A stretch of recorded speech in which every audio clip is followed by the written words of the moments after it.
हाफिज रऊफ की ये तस्वीर वायरल है। ऑपरेशन सिंदूर में मारे गए आतंकवादियों के जनाजे के वक्त की ये तस्वीर है। भारत ने पहलगाम में बीती 22 अप्रैल को हुए आतंकवादी हमले के साजिशकर्ताओं को सजा देने के लिए ऑपरेशन सिंदूर चलाया।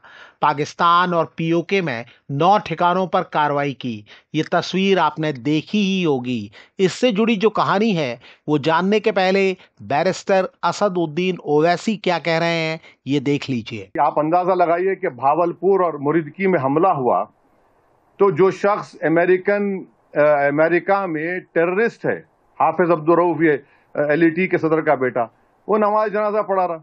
उसके पीछे बैंड ऑर्गेनाइजेशन लोग खड़े, उनके पीछे पाकिस्तान की फौज खड़ी हुई है। आसिम मुनीर जब से पाकिस्तान के आर्मी चीफ बने हैं तब से पाकिस्तान की सेना का ऐसा ही हाल हो गया है। ये ठीक है कि सालों से पाकिस्तानी सेना आतंकवादियों को पालती रही है। ये बात अमेरिका के पूर्व राष्ट्रपति बराक ओबामा से लेकर मौजूदा राष्ट्रपति डोनाल्ड ट्रंप तक ने कही है। लेकिन पाकिस्तानी सेना आसिम मुनीर के दौर में सबसे निचले स्तर पर पहुंच गई है। अब उसके अधिकारियों को घोषित आतंकवादियों के पीछे सिर झुकाए खड़े रहने में शर्म नहीं आती। मुल्ला के उपनाम से मशहूर आसिम मुनीर ने पाकिस्तान को ऐसे अनगिनत शर्म के पल दिए हैं। इस वीडियो में हम आपको सिलसिलेवार तरीके से ये सब बताएंगे, लेकिन पहले दिखा देते हैं कि अब्दुल रऊफ की तस्वीर को लेकर पूरी दुनिया में पाकिस्तान की कैसी किरकिरी हो रही है। ये है ब्रिटेन में भारत के उच्चायुक्त विक्रम दुरैस्वामी, जो कह रहे हैं कि ये शख्स जो यहाँ है ये प्रतिबंधित आतंकवादी है, अमेरिका की प्रतिबंधित लोगों की लिस्ट में शामिल है। इसका नाम हाफिज अब्दुल रऊफ है। देखिए इसके पीछे कौन है, पाकिस्तान की सेना। ताबूतों को देखिए, इन पर पाकिस्तान का राष्ट्रीय झंडा है। अगर आप आतंकवादियों को राजकीय सम्मान देते हैं तो ये आपके सिस्टम के बारे में क्या बताता है? ये किसी और का नहीं, मुनीर का सिस्टम है। पाकिस्तान पर नज़र रखने वाले एक्सपर्ट दावा करते हैं कि मुनीर कभी पाकिस्तानी सेना का चीफ नहीं बन सकता था। उसे कभी इस लायक माना ही नहीं गया। अगर वो इमरान खान का कट्टर दुश्मन ना होता तो शायद सेना की टॉप पोजीशन पर पहुंचता भी नहीं। ये कहानी आपको कुछ मिनट बाद बताएंगे, लेकिन पहले जान लीजिए कि रॉ के पूर्व चीफ विक्रम सूद कहते हैं कि पाकिस्तानी आर्मी के चीफ आसिम मुनीर हिंदुओं से नफरत करने वाले कट्टर इस्लामिस्ट हैं। ये कोई छुपी हुई बात नहीं है। भारत के पहलगाम में हुए आतंकवादी हमले के एक हफ्ते पहले मुनीर ने खुद 2 नेशन थ्योरी की बात की थी। We are different from the Hindus. We are 2 nations. We are not 1 nation. Munir ने अपने इसी भाषण में कश्मीर की बात भी की थी। एक्सपर्ट सबूतों के साथ ये भी दावा करते हैं कि इसी के बाद पहलगाम में हमला हुआ, हिंदुओं को निशाना बनाया गया। ये भी कहा जाता है कि मुनीर चीन का मोहरा है और वहीं से ताकत हासिल करता है। हालांकि विक्रम सूद कहते हैं कि मुनीर और उनके सहयोगी सबको यकीन दिलाना चाहते हैं, लेकिन कश्मीर पाकिस्तान के गले की नस नहीं है।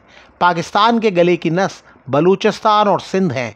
कश्मीर सिर्फ उस नैरेटिव को बनाए रखने का एक टूल है जिसके सहारे पाकिस्तानी सेना अपने मुल्क में अपनी सर्वोच्चता बनाए रखती है। मुनीर फिलहाल इसी कोशिश में है।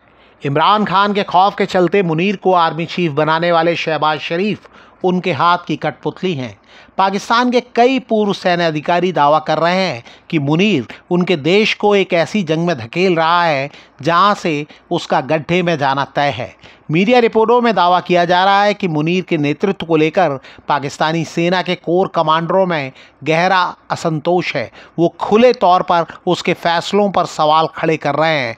कोर कमांडरों में ये भावना गहराती जा रही है कि मुनीर की नीतियों ने न सिर्फ सेना की साख गिराई है बल्कि पाकिस्तान को बार बार संकट में डाला है।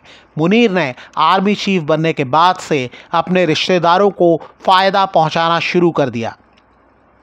तमाम नियमों को किनारे कर मुनीर की चचेरी बहन हाजरा सोहेल को पाकिस्तान एजुकेशन एंडोमेंट फंड का CEO बना दिया गया। मुनीर की पत्नी इरम मुनीर के रिश्तेदार मोहसिन नकवी पाकिस्तान क्रिकेट बोर्ड के चेयरमैन और पाकिस्तान के गृह मंत्री हैं। उनकी नियुक्ति में भी मुनीर का रोल बताया जाता है। असीम मुनीर के मामा सैयद बाबर अली शाह उनके आर्मी चीफ बनने से पहले लंदन में रहते थे। अब वो इस्लामाबाद में हैं और देश के ताकतवर लोगों में गिने जाते हैं। कई अहम नियुक्तियों में उनका रोल बताया जाता है। असीम मुनीर आर्मी चीफ बन जाएंगे पाकिस्तान में, इसका अंदाज़ा किसी को नहीं था। इसकी कई वजह हैं। मुनीर का नाता एक साधारण परिवार से है। उसके पिता इमाम थे। मुनीर की शुरुआती पढ़ाई रावलपिंडी के एक मदरसे में हुई। उसने 1986 में मंगला के ऑफिसर्स ट्रेनिंग स्कूल से ग्रेजुएशन किया। वो यहाँ से निकलकर आर्मी चीफ बनने वाला पहला अधिकारी है।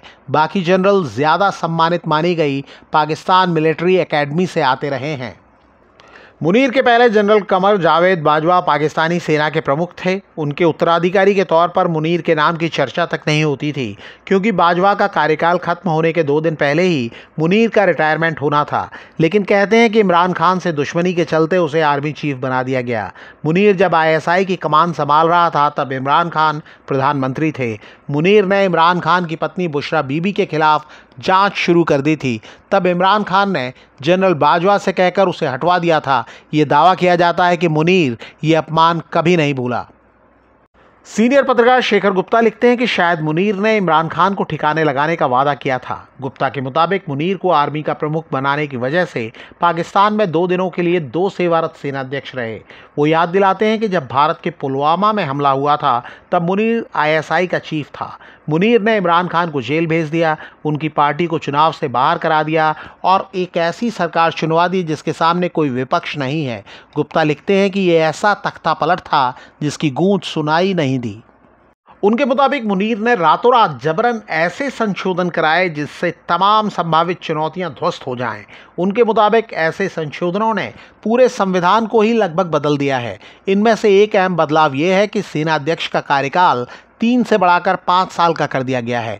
यानी मुनीर 2027 तक इस पद पर रह सकता है। लेकिन दिक्कत यह है कि तमाम वफादारों को अहम पद देकर भी उसके खिलाफ बड़ा असंतोष है। बलूचिस्तान में पाकिस्तानी सेना की पोल बार बार खुल रही है और अफगानिस्तान भी इम्तहान ले रहा है। ऐसे में उसे अपनी कुर्सी बचाए रखने और पाकिस्तान पर पकड़ मजबूत रखने का एक ही रास्ता दिखा, भारत से टकराव।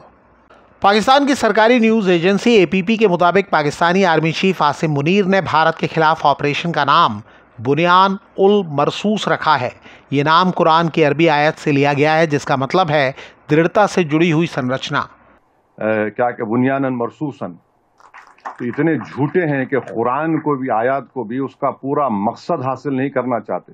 मगर इतने झूठे हैं ये पाकिस्तान की आर्मी, उनका एस्टेब्लिशमेंट।